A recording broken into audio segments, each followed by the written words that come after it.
নাই, কিন্তু প্র্যাকটিসে আইনমন্ত্রী যেটা বলে সেটাই হবে। এখন আপনি একটা বিচারক ফেয়ারলেস কোন একটা বিচার কার্য পরিচালনা করবে, বাংলাদেশে এই পরিস্থিতি নাই। আপনি তার সেক্রেটারিয়েটে আপনি তাকে দখল করে রাখেন। আমাদের ব্যুরোক্রেসিকে আপনি হচ্ছেন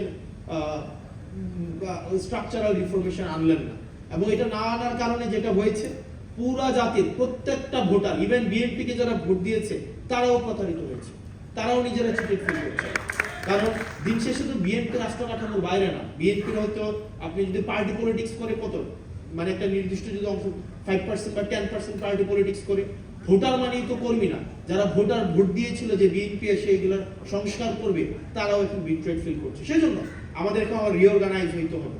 আমাদের এখানে যারা আছে আমাদের রিঅর্গানাইজ হইতে হবে।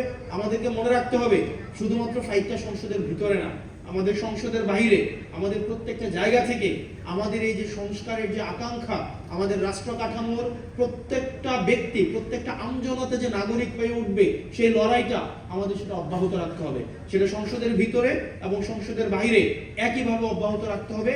আবার যেন এমন কোন সিস্টেম বিদ্যমান না থাকে যে সিস্টেমের মধ্য দিয়ে আবার নতুন করে শেখ হাসিনা উৎপাদন না হয়। আমাদের আবার মাথায় রাখতে হবে সেটার মধ্য দিয়ে একজন ব্যক্তি ঢুকবে, ঢুকে আবার শেখ হাসিনা হয়ে বের হবে, এরকম কোনো যেন রাষ্ট্র ব্যবস্থা বাংলাদেশে বিদ্যমান না থাকে। সেজন্য আমাদের লড়াইটা অব্যাহত রাখতে হবে। আপনারা ভালো থাকবেন, আপনারা সুস্থ থাকবেন, আপনাদের সাথে দেখা হবে। এবং আমরা অবশ্যই, আমরা যেহেতু 5ই আগস্ট জুলাইয়ের মধ্য দিয়ে আমরা এই প্রজন্ম গিয়েছি, আমরা সংস্কার অবশ্যই আনবো। আজকে না হোক আগামীকাল, আগামীকাল না হোক পরশু। এটা অবশ্যই, এটা জাতি, এটা হচ্ছে আমাদের নিয়তি, এবং এটা হচ্ছে আমাদের চূড়ান্ত, আমাদের বাংলাদেশের প্রয়োজন, বাংলাদেশের চূড়ান্ত নিয়তি হচ্ছে এই সংস্কার। আপনারা ভালো থাকবেন। আসসালামু আলাইকুম। থেকে আবার বিভিন্ন মাধ্যমে দায়িত্বশীলদের কাছে উত্তর যায় যে সেই লোকটার 1 টাকা দেওয়ারও সামর্থ্য নাই, অন্য কিছু মানুষ 100 কোটি টাকা দিয়ে সেই লোকটা ভালো দেখে তাকে সেখানে বসাইতে চায়।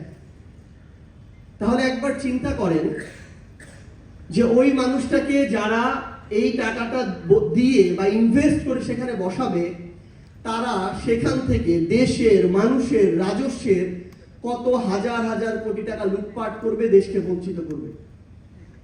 তো আমাদের এই ধরনের মধ্যবর্তী কিছু দালাল আছে, এই দালালদের থেকে দেশটাকে মুক্ত করাটা খুবই জরুরি।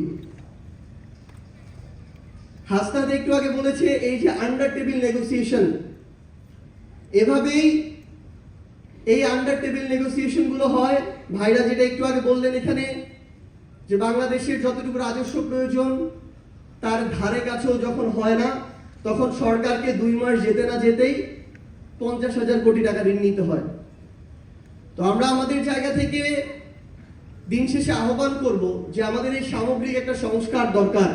আমরা গ্রামে দেখি 16 থেকে 20 গ্রেডের একটা চাকুরির জন্য, একটা পিয়ন পোস্টের চাকুরির জন্য মানুষ নিজের ভিটা বাড়ি বন্ধক দিয়ে 10-15 লাখ টাকা ঘুষ দিতে রাজি থাকে, কিন্তু একজন পিয়ন তার ওই বেতন দিয়ে কোনোদিন তার সংসার ভালোভাবে চালাইতে পারবে না।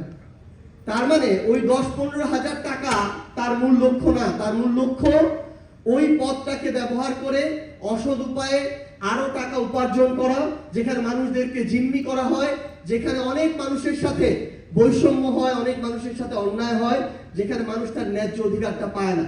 তো সামগ্রিকভাবে আমরা একটা চক্রের মধ্যে, দুষ্টু চক্রের মধ্যে ঢুকে গিয়েছি।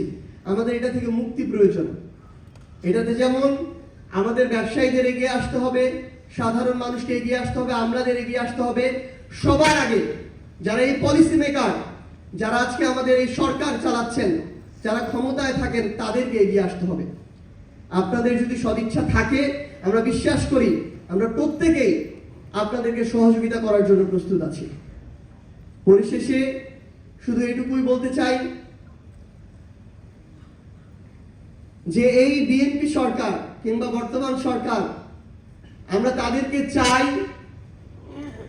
তারা তাদের জায়গা থেকে যেন আমাদের কাঙ্ক্ষিত বাংলাদেশ গড়ার নেতৃত্বটা, যার সবচেয়ে ক্রুশিয়াল সময় আগামী 5 বছর, তারা যেহেতু সরকারে আছে, তারা যেন এই নেতৃত্বটা নেয়, নেতৃত্বটা দেয়।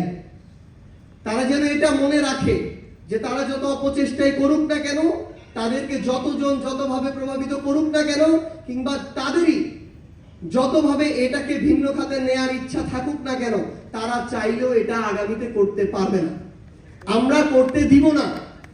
এবং আমরা সবাই মিলে যদি আমাদের কণ্ঠটাকে জারি রাখি, আমরা সবাই মিলে যদি আমাদের কাজটুকু করে যাই, আমাদের প্রতিবাদ ওই সংসদ থেকে রাজপথে আমরা যদি জারি রাখতে পারি, বাংলাদেশে আগামীর কোনো সরকার বাংলাদেশকে, বাংলাদেশের মানুষকে, আমাদের কাউকে আর বিপথে নিতে পারবে না ইনশাআল্লাহ।